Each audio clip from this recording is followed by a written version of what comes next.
प्यारे बच्चों, आज मैं आप लोगों को क्लास 9 संचयन का पाठ कल्लू कुमार की उनाकोटी, जिसके राइटर के विक्रम सिंह जी हैं, इसका मैं फुल एक्सप्लेनेशन करने जा रही हूँ। और इससे पहले बच्चों मैं क्लास 9 क्लास 10 का सारा वीडियो बना चुकी हूँ। फुल एक्सप्लेनेशन, समरी और क्वेश्चन आंसर बहुत ही अच्छे से मैं समझाकर पढ़ाई हूँ। उन सबको देखने के लिए आप ऊपर दिए गए आई बटन पर क्लिक करके देख सकते हैं, या नीचे दिए गए डिस्क्रिप्शन बॉक्स में देख सकते हैं, या प्लेलिस्ट में जाकर देख सकते हैं।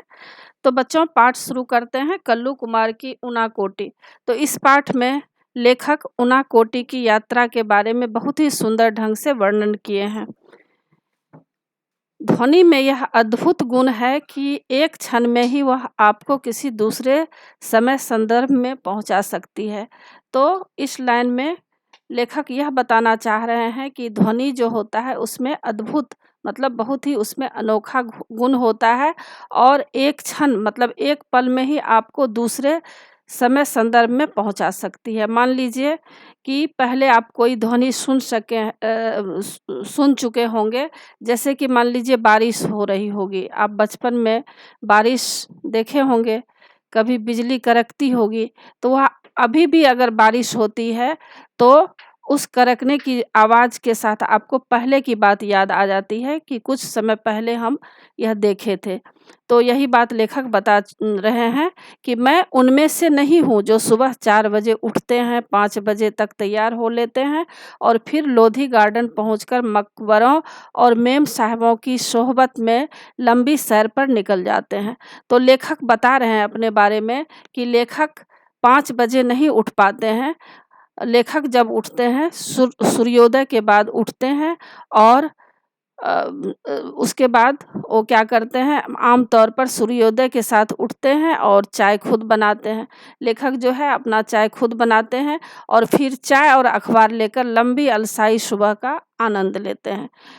अक्सर अखबार की खबरों पर मेरा कोई ध्यान नहीं रहता, यह तो सिर्फ दिमाग को कटी पतंग की तरह यूं ही हवा में तैरने देने का एक बहाना है। तो मतलब लेखक जो है चाय बनाकर अखबार लेकर पढ़ने के लिए तो बैठ जाते हैं, लेकिन सिर्फ जो है जिस तरह मान लीजिए कोई योगा करता है, तो इसी तरह लेखक जो है अपना दिमाग को तरोताज़ा बनाए रखने के लिए अखबार पढ़ते हैं। दरअसल इसे कटी पतंग योग भी कहा जा सकता है।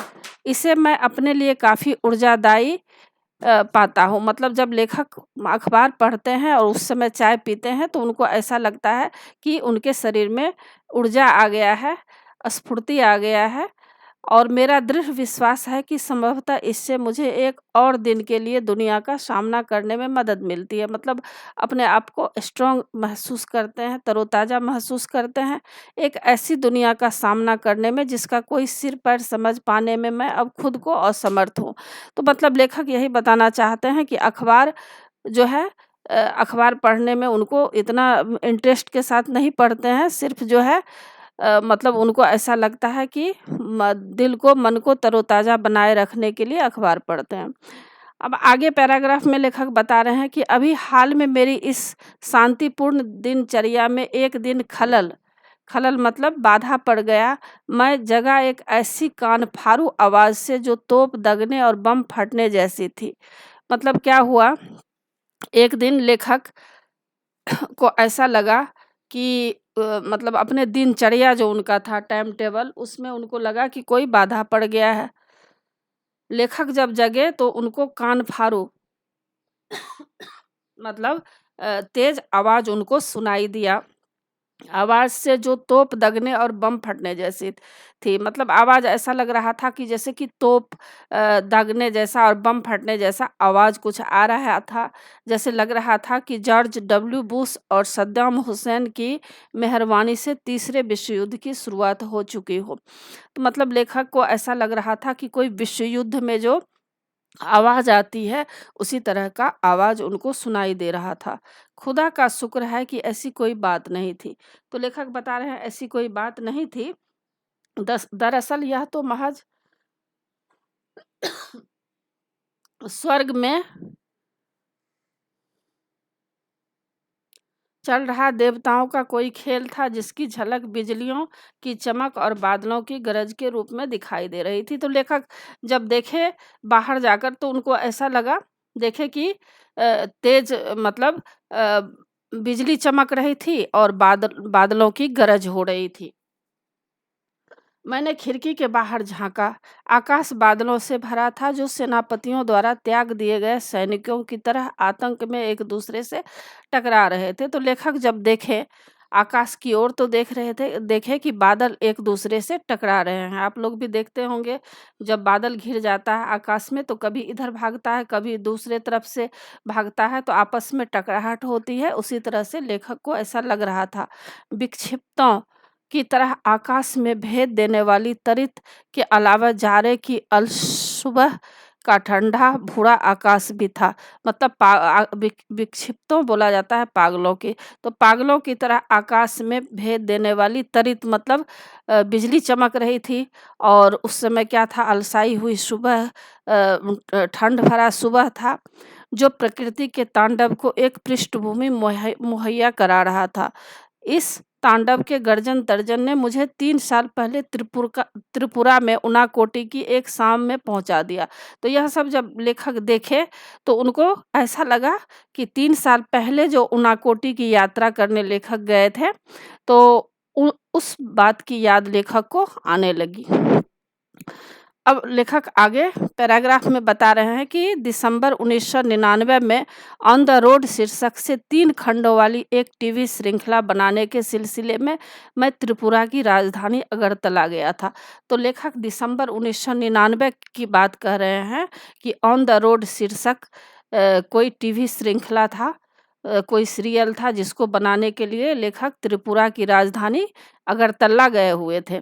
इसके पीछे बुनियादी विचार त्रिपुरा की समूची लंबाई में आर-पार जाने वाली राष्ट्रीय मार्ग 44 से यात्रा करने और त्रिपुरा की विकास संबंधी गतिविधियों के बारे में जानकारी देने का था। तो लेखक को त्रिपुरा के बारे में कुछ जानकारी देना था, तो इसके सिलसिले में लेखक वहाँ गए थे। त्रिपुरा भारत के सबसे छोटे राज्यों में, अब त्रिपुरा के बारे में लेखक बता रहे हैं कि त्रिपुरा जो है वह भारत का सबसे छोटा राज्य है। 34% से ज़्यादा की इसकी जनसंख्या वृद्धि दर भी खासी ऊंची है। मतलब 34% से ज़्यादा की इसकी जनसंख्या वृद्धि है। 3 तरफ से यह बांग्लादेश से घिरा हुआ, मतलब 3 तरफ जो है त्रिपुरा बांग्लादेश से घिरा हुआ है। और बाकी जो है शेष भारत के साथ इसका दुर्गम जुड़ाव उत्तर पूर्वी सीमा से सटे मिजोरम है और असम के द्वारा बनता है। सोनामुरा, बेलोनिया, सबरूम और कैलाश शहर जैसे त्रिपुरा के ज़्यादातर महत्वपूर्ण शहर बांग्लादेश के साथ इसकी सीमा के करीब हैं। अब वहाँ के बारे में बता रहे हैं लेखक कि त्रिपुरा के ज़्यादातर महत्वपूर्ण शहर जो है वह बांग्लादेश के साथ इसकी सीमा के करीब है। त्रिपुरा का जो ज़्यादातर शहर महत्वपूर्ण शहर है वह बांग्लादेश की सीमा के करीब है। यहाँ तक कि अगरतला भी सीमा चौकी के महज 2 किलोमीटर पर है। अगरतला वहाँ से 2 किलोमीटर पर है। बांग्लादेश से लोगों की अवैध अवाक मतलब आना जाना, अवैध मतलब वहाँ पर लोग आ जाते हैं बांग्लादेश से लोग, और यहाँ ज़बरदस्त और इसे यहाँ सामाजिक स्वीकृति भी हासिल है। तो बांग्लादेश से लोग जब वहाँ आ जाते हैं, तो वहाँ सामाजिक स्वीकृति भी उनको मिल गई है। यहाँ की असाधारण जनसंख्या वृद्धि का मुख्य कारण यही है। मतलब चारों तरफ से जो लोग वहाँ आ जाते हैं, जिसके कारण वहाँ पर काफ़ी जनसंख्या हो गई है। असम और पश्चिम बंगाल से भी लोगों का प्रवास यहाँ होता है। असम से और पश्चिम बंगाल से भी लोग वहाँ आते हैं। कुल मिलाकर बाहरी लोगों की भारी आवाक ने जनसंख्या संतुलन को स्थानीय आदिवासियों के खिलाफ ला खड़ा किया है। मतलब वहाँ जो आदिवासी लोग रहते हैं, तो वो लोग मतलब काफ़ी दुखी रहते हैं कि इतना लोग यहाँ पर आ रहे हैं। यह त्रिपुरा में आदिवासी असंतोष की मुख्य वजह है। आदिवासी लोग जो है असंतोष व्यक्त कर रहे हैं, इतने लोग वहाँ पर आ जा रहे हैं। पहले 3 दिनों में मैंने अगरतला और इसके इर्द-गिर्द शूटिंग की। तो लेखक जो है 3 दिन तक अगरतला में और आसपास की शूटिंग की, और जो कभी मंदिर और महलों के शहर के रूप में जाना जाता था। उज्जैन महल अगरतला का मुख्य महल है। उज्जैन महल जो है वह अगरतला का मुख्य महल माना जाता है, जिसमें अब वहाँ की राज्य विधानसभा बैठती है। अब जो है उसमें राज्य विधान सभा बैठती है। राजाओं से आम जनता को हुए सत्ता हस्तांतरण को यह महल अब नाटकीय रूप में प्रतीकित करता है। मतलब वहाँ अब जो है पहले राजा महाराजा रहा करते थे, अब आम जनता के लिए हो गया है। इसे भारत के सबसे सफल शासक वंशों में से एक, लगातार 183 क्रमिक राजाओं वाले त्रिपुरा के माणिक्य वंश का दुखद अंत कहेंगे।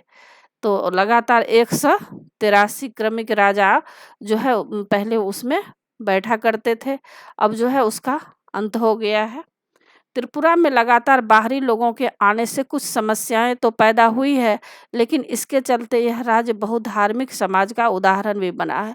अब लेखक इस पैराग्राफ में बता रहे हैं कि त्रिपुरा में क्या हो गया है, लगातार बाहरी लोग यहाँ पर बहुत सारे आ गए हैं, जिससे बहुत सारी समस्या तो हो गई है, लेकिन इसके चलते क्या हो गया है, समाज जो है बहुत धार्मिक समाज वहाँ पर बन गया है। मतलब बहुत सारे धर्म जाति के लोग वहाँ पर बस गए हैं, तो सबका अलग अलग धर्म है, अलग अलग रीति रिवाज है। त्रिपुरा में 19 अनुसूचित जनजातियों और विश्व के चारों बड़े धर्मों का प्रतिनिधित्व मौजूद है। तो त्रिपुरा में 19 अनुसूचित जनजातियों और विश्व के चारों बड़े धर्मों का प्रतिनिधित्व वहाँ मौजूद है। अगरतला के बाहरी हिस्से पैचार थल में मैंने एक सुंदर बौद्ध मंदिर देखा। तो लेखक जब वहाँ गए तो देखे कि अगरतला के बाहरी हिस्से में पैचार थल में लेखक ने देखा कि बहुत ही सुंदर वहाँ पर बौद्ध मंदिर दिखाई दिया। पूछने पर मुझे बताया गया कि त्रिपुरा के 19 कबीलों में से 2 यानी चकमा और मुघ महायानी बौद्ध हैं। ये कबीले त्रिपुरा में बर्मा या म्यांमार से चटगांव के रास्ते आए थे। दरअसल इस मंदिर की मुख्य बुद्ध प्रतिमा भी 1930 के दशक में रंगून से लाई गई थी। तो बुद्ध भगवान की जो प्रतिमा है वह 1930 में रंगून से लाया गया था। अगरतला में शूटिंग के बाद हमने राष्ट्रीय मार्ग 44 पकड़ा और टिलियामुरा कस्बे में पहुंचे, जो दरअसल कुछ ज़्यादा बड़ा हो गया गांव ही है। यहाँ मेरी मुलाकात हेमंत कुमार जमातिया से हुई। तो जब लेखक अगरतला में शूटिंग करने के बाद लेखक राष्ट्रीय मार्ग 44 पहुँचे, और तो वहाँ जब गए तो देखे कि टिलियामुरा कस्बे में पहुँचने पर वहाँ दिखाई दिया, वहाँ पर गांव था, और यहाँ उनकी मुलाकात हेमंत कुमार जमातिया से हुई, जो यहाँ के एक प्रसिद्ध लोक गायक हैं। लोक गायक कहा जाता है लोकगीत गाने वाले। तो वहाँ के लोक गायक हेमंत कुमार से उनकी मुलाकात होती है, जो 1996 में संगीत नाटक अकादमी द्वारा पुरस्कृत भी हो चुके हैं। हेमंत कोकबारोक बोली में गाते हैं, जो त्रिपुरा की कबीलाई बोलियों में से हैं। कबीलाई बोली कहा जाता है कबीले से संबंधित। जवानी के दिनों में वे पीपुल्स लिबरेशन ऑर्गेनाइजेशन के कार्यकर्ता थे। जब वो जवान थे तो कम उम्र के थे, उस समय वो पीपुल्स लिबरेशन ऑर्गेनाइजेशन के कार्यकर्ता थे। लेकिन जब उनसे मेरी मुलाकात हुई तब वे हथियारबंद संघर्ष का रास्ता छोड़ चुके थे और चुनाव लड़ने के बाद जिला परिषद के सदस्य बन गए थे। मतलब उस समय कुछ हिंसा हुआ करता था, तो उनको हथियार वगैरह रखना पड़ता था, लेकिन यह सब अब छोड़ चुके हैं और चुनाव लड़ने के बाद वो अब जिला परिषद के सदस्य बन गए थे। जिला परिषद ने हमारी शूटिंग यूनिट के लिए एक भोज का आयोजन किया। तो जिला परिषद क्या किए, लेखक के लिए एक भोज, लेखक जितने भी लेखक के साथी वगैरह थे साथ में, तो उनके लिए भोज का आयोजन मतलब खाने पीने का इंतजाम किया। यह एक सीधा साधा खाना था, जिसे सम्मान और लगाव के साथ परोसा गया था।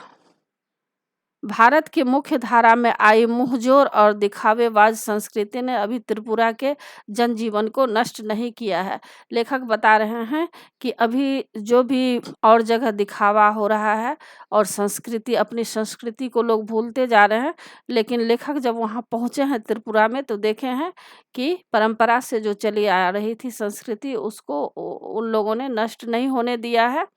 भोज के बाद मैंने हेमंत कुमार जमातिया से एक गीत सुनने का अनुरोध किया और उन्होंने अपनी धरती पर बहती शक्तिशाली नदियों, ताजगी भरी हवाओं और शांति का एक गीत गाया। तो लेखक जो है अपने शक्तिशाली मतलब अपनी धरती के बारे में गाना गाए, जिसमें नदियों के बारे में, ताज़ी हवाओं के बारे में और शांति के बारे में कुछ गीत में मतलब ज़िक्र किया गया था। त्रिपुरा में संगीत की जड़ें काफ़ी गहरी प्रतीत होती है।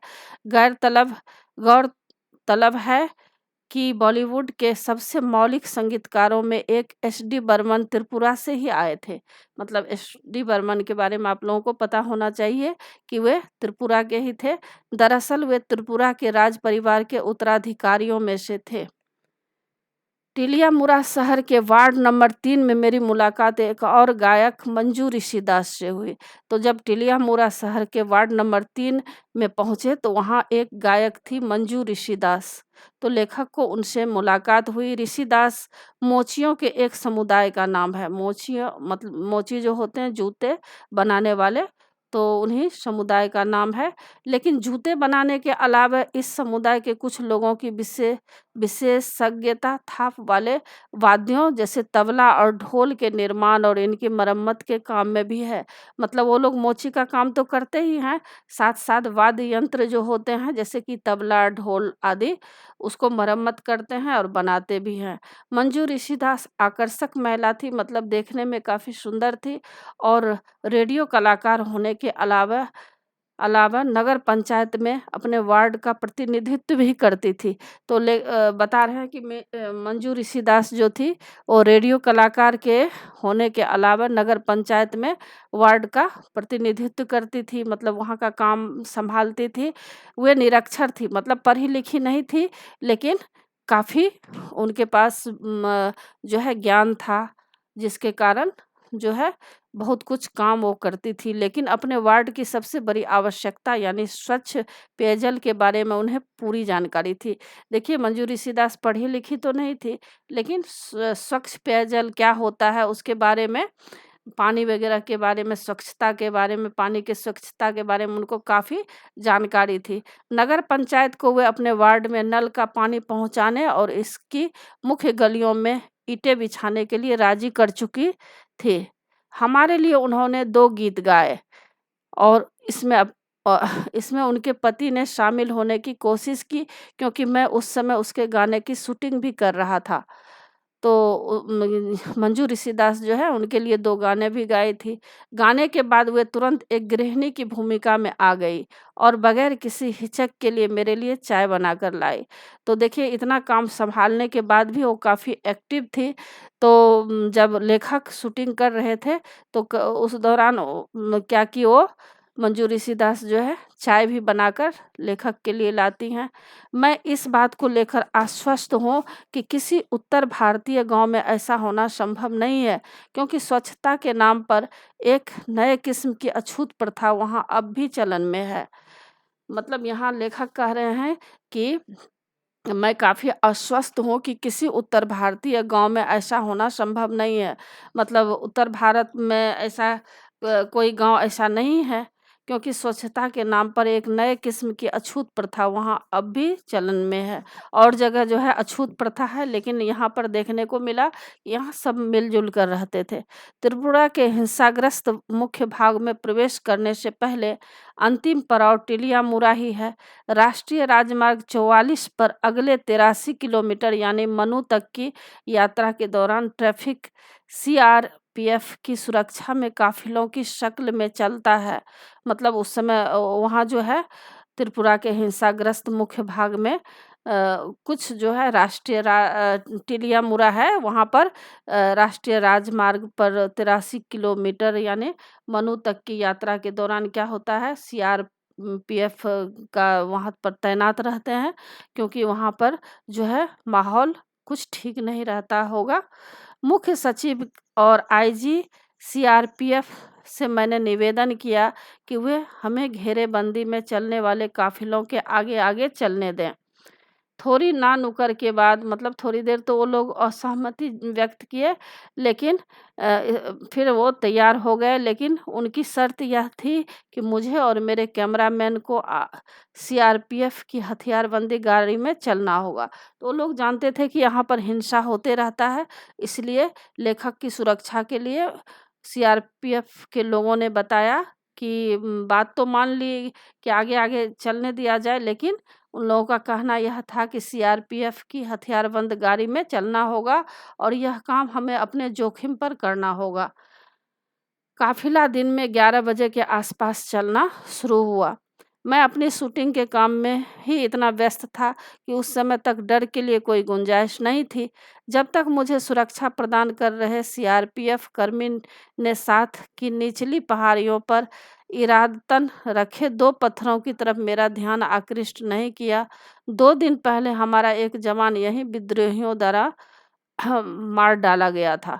तो 2 दिन पहले क्या हुआ था, एक जवान जो है विद्रोहियों के द्वारा यहाँ पर मारा गया था।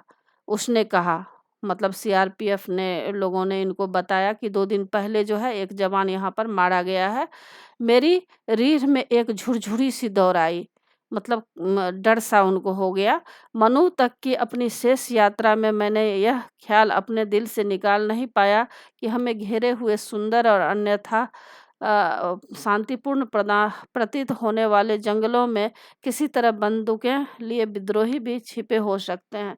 तो लेखक को ऐसा लग रहा था कि हो सकता है कहीं विद्रोही लोग छिपे हों आसपास बंदूक लेकर के।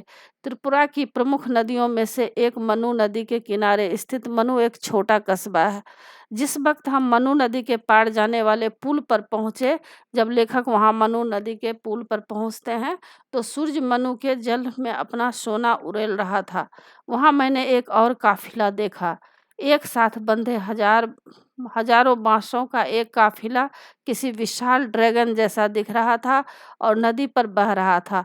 मतलब वहां पर लेखक को दिखाई दिया काफिला चल रहा था और डूबते सूरज की तरह सुनहरी रोशनी उसे सुलगा रही थी और हमारे काफिले को सुरक्षा दे रही सीआरपीएफ की एक समूची कंपनी के उलट इसकी सुरक्षा का काम सिर्फ 4 व्यक्ति संभाले हुए थे। अब हम उत्तरी त्रिपुरा में आ गए। यहाँ की लोकप्रिय घरेलू गतिविधियों में से एक है अगरबत्तियों के लिए बांस की पतली शीकें तैयार करना। तो अगरबत्ती में जो बांस के शीक मतलब पतले पतले शीकें जो होते हैं यहाँ पर लोग तैयार करते हैं और अगरबत्तियाँ बनाने के लिए इन्हें कर्नाटक और गुजरात भेजा जाता है। उत्तरी त्रिपुरा जिले का मुख्यालय कैलाश शहर है, जो बांग्लादेश की सीमा के काफ़ी करीब है। आगे लेखक बता रहे हैं कि मैंने यहाँ के जिलाधिकारी से मुलाकात की, जो केरल से आए एक नौजवान निकले। मतलब वो केरल के थे जिलाधिकारी। वे तेज तर्रार मतलब बहुत ही तेज थे, मिलनसार थे, सबसे मिलजुल कर रहते थे और उत्साही थे। मतलब कोई भी काम के प्रति उत्साह दिखाते थे। चाय के दौरान उन्होंने मुझे बताया कि टीपीएस मतलब टरू पोटैटो सीड्स की खेती को त्रिपुरा में खासकर उत्तरी जिले में किस तरह सफलता मिली है। आलू की बुआई के लिए आमतौर पर पारंपरिक आलू के बीजों की ज़रूरत 2 मैट्रिक टन प्रति हेक्टेयर पड़ती है। तो अब उन्होंने इन बातों की जानकारी दी। इसके बरवक्स टीपीएस की सिर्फ 100 ग्राम मात्रा ही 1 हेक्टेयर की बुआई के लिए काफ़ी होती है। तो देखिए आलू की बुआई के लिए 100 ग्राम मात्रा ही काफ़ी होता है, काफ़ी मतलब उसमें से आलू निकलते हैं। त्रिपुरा से टीपीएस का निर्यात अब न सिर्फ असम, मिजोरम, नागालैंड और अरुणाचल प्रदेश को बल्कि बांग्लादेश, मलेशिया और वियतनाम को भी किया जा रहा है। कलेक्टर ने अपने एक अधिकारी को हमें मुराई गांव ले जाने को कहा, जहां टीपीएस की खेती की जाती है थी। तो मतलब वहां पर जो थे उन्होंने क्या किया, लेखक को मुराई गांव ले जाने के लिए किसी को बोला। फिर जिलाधिकारी ने अचानक मुझसे पूछा, क्या आप उनाकोटी में शूटिंग करना पसंद करेंगे? यह नाम मुझे कुछ जाना पहचाना सा लगा, लेकिन इसके बारे में मुझे कोई जानकारी नहीं थी। अब देखिए, जिलाधिकारी जो थे, अचानक से लेखक से पूछते हैं कि उनाकोटी का शूटिंग आप करेंगे? तो उनको लगा कि यह नाम तो जाना पहचाना है, लेकिन इसके बारे में लेखक को कोई जानकारी नहीं थी। जिलाधिकारी ने आगे बताया कि यह भारत का सबसे बड़ा नहीं तो सबसे बड़े शैव तीर्थों में से है, एक है। मतलब शिव भगवान वहाँ पर विराजमान थे और वहाँ पर उनकी जो है प्रतिमा वगैरह है, तो इसीलिए शैव तीर्थ वहाँ पर हैं। संसार के इस हिस्से में जहाँ युगों से स्थानीय आदिवासी ही धर्म ही फलते फूलते रहे हैं, एक शैव तीर्थ। जिलाधिकारी के लिए मेरी उत्सुकता स्पष्ट थी। यह जगह जंगल में काफ़ी भीतर है, हालांकि यहाँ से इसकी दूरी सिर्फ 9 किलोमीटर है।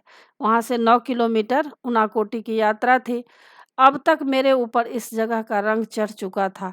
टिलियामुरा से मनु तक की यात्रा कर लेने के बाद मैं खुद को ज़्यादा साहसी भी महसूस करने लगा था। मैंने कहा कि निश्चय ही वहाँ जाना चाहूँगा और यदि संभव हुआ तो इस जगह की शूटिंग करना भी मुझे अच्छा लगेगा। तो लेखक जो है जिलाधिकारी को बताए कि मुझे वहाँ जाना अच्छा लगेगा। अगले दिन जिलाधिकारी ने सारे सुरक्षा इंतजाम किए और यहाँ तक कि उनाकोटी में ही हमें लंच कराने का प्रस्ताव भी रखा। तो जिलाधिकारी जो है इनको काफ़ी इंतजाम के साथ, सुरक्षा के साथ उनाकोटी भेज दिए और वहाँ पर लंच के लिए भी प्रबंध करा दिए। वहाँ हम सुबह 9 बजे के आसपास पहुँच गए, लेकिन 1 घंटे हमें इंतज़ार करना पड़ा क्योंकि खासे ऊंचे पहाड़ों से घिरी होने के चलते इस जगह सूरज की रोशनी 10 बजे ही पहुँच पाती है। मतलब वहाँ पर जो है ऊंचे-ऊंचे पहाड़ हैं, इसीलिए सूरज की रोशनी 10 बजे के बाद ही वहाँ पर पहुँच पाती है। उनाकोटी का मतलब है 1 कोटि, यानी 1 करोड़ से 1 कम। अब एक दंत कथा है, मतलब एक कहानी है इसके बारे में, उनाकोटी के बारे में। तो इसके बारे में इसमें बताया जाएगा। दंत कथा के अनुसार उनाकोटी में शिव की 1 कोटि से 1 कम मूर्तियां हैं, मतलब 1 करोड़ से 1 कम मूर्तियां हैं। विद्वानों का मानना है कि यह जगह 10 वर्ग किलोमीटर से कुछ ज़्यादा इलाके में फैली हुई है और पाल शासन के दौरान 9वीं से 12वीं सदी तक के 300 वर्षों में यहाँ चहल पहल रहा करती थी। पहाड़ों को अंदर से काटकर यहाँ विशाल आधार मूर्तियाँ बनी है। एक विशाल चट्टान ऋषि भगीरथ की प्रार्थना पर स्वर्ग से पृथ्वी पर गंगा के अवतरण के मिथक को चित्रित किया गया है। मतलब किस तरह से स्वर्ग, यहाँ पर जो है एक विशाल चट्टान, भागीरथ जो है प्रार्थना किए थे कि स्वर्ग से पृथ्वी पर गंगा बहना चाहिए। गंगा अवतरण के धक्के से कहीं पृथ्वी धंसकर पाताल लोक में न चली जाए, लिहाजा शिव को इसके लिए तैयार किया गया था। भगवान शिव को इसके लिए तैयार किया गया था कि वे गंगा को अपनी जटाओं में उलझा लें। मतलब भगवान शिव जो जटा बढ़ाते थे, बाल जो बढ़ाते थे, उसमें उलझा लेने के लिए कहा गया और इसके बाद उसे धीरे धीरे पृथ्वी पर बहने दें। शिव का चेहरा एक समूची चट्टान पर बना हुआ है और उनकी जटाएं 2 पहाड़ों की चोटियों पर फैली हुई है। भारत में शिव की यह सबसे बड़ी आधार मूर्ति है। पूरे साल बहने वाला एक जल प्रपात पहाड़ों से उतरता है, जिसे गंगा जितनी ही पवित्र माना जाता है। यह पूरा इलाका ही शब्दशः देवी देवताओं की मूर्तियों से भरा पड़ा है। इन आधार मूर्तियों के निर्माता अभी चिन्हित नहीं किए गए हैं जा सके हैं। चिन्हित मतलब जिनकी अभी पहचान नहीं की जा सकी है। स्थानीय आदिवासियों का मानना है, वहाँ के लोगों का मानना है, आदिवासी लोगों का मानना है कि इन मूर्तियों का निर्माता कल्लू कुम्हार था। अब देखिए, कल्लू कुम्हार की उनाकोटी यह शीर्षक क्यों पड़ा है, इससे आपको बात पता चलेगा कि स्थानीय लोग जो वहाँ के आदिवासी थे, उन्होंने बताया कि ये जो मूर्ति बनाए हैं वो कल्लू कुमार बनाए हैं। वह पार्वती का भक्त था और शिव पार्वती के साथ उनके निवास कैलाश पर्वत पर वह जाना चाहता था। पार्वती के जोर देने पर शिव कल्लू को कैलाश ले चलने को तैयार हो गए थे, लेकिन इसके लिए एक शर्त रखी गई थी कि उसे एक रात में शिव की 1 कोटि मूर्तियां बनानी होगी। तो भगवान शिव को जो है पार्वती माता मना मतलब उनको बताई कि नहीं, आपको जो है कल्लू को ले ही जाना पड़ेगा कैलाश पर्वत पर। तो भगवान शिव बताए कि अच्छा ठीक है, मैं तो ले चलूँगा, लेकिन एक रात में 1 करोड़ मूर्तियाँ बनानी होगी।